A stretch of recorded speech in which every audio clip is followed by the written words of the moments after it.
Hello guys, welcome back to my channel. It's me again, Tito Batang, isang OFW dito sa New Zealand. At isa rin po akong diecast collectors. So for today's video guys ay meron nga pala ako guys nabili na Hot Wheels Garage. Yan, display garage guys. Yan, with light na siya guys sa halagang $49 guys. So ating i-unbox yan ngayon at ano ang mga nasa loob. Tingnan natin guys. Yan. Bale, ilang sasakyan ba yung narito? 7 sasakyan daw guys ang pwede nating ilagay. So ating i-unbox.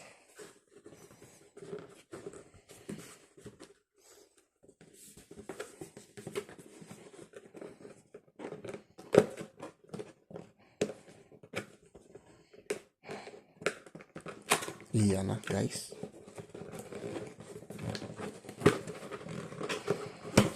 Uy.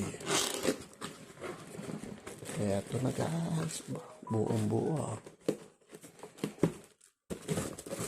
Walang suspense. Basta ganito lang. Yan naman. Baka masira pa. Iyan na guys. Uy. Uy, may manual pa siya guys.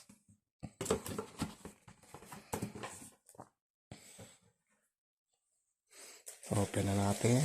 Ito na guys. Ayan na.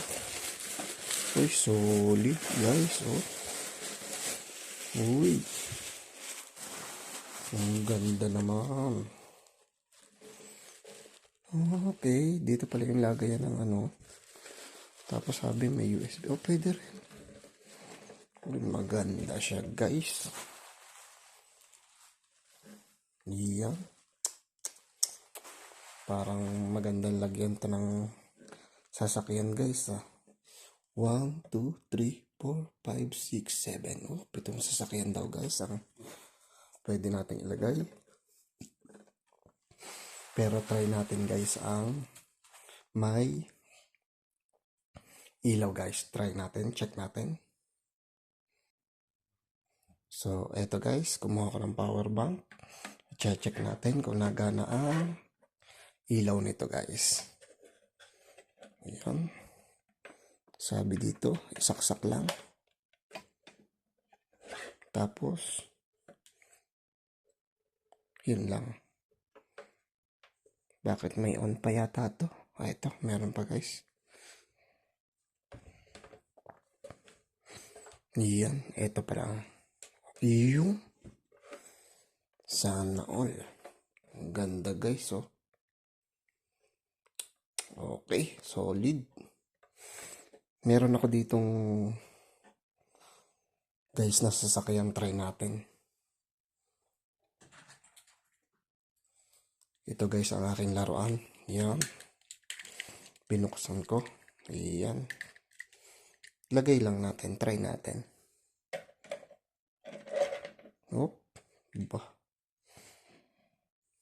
Dito ang isa. Aba. Tapos dito ang isa. Sana all guys. Uy. Ayan guys. Sana nagustuhan nyo ang ating video for today. Ito nga pala si Tito Batang. Please like, comment, and subscribe po sa aking YouTube channel. Maraming pong salamat.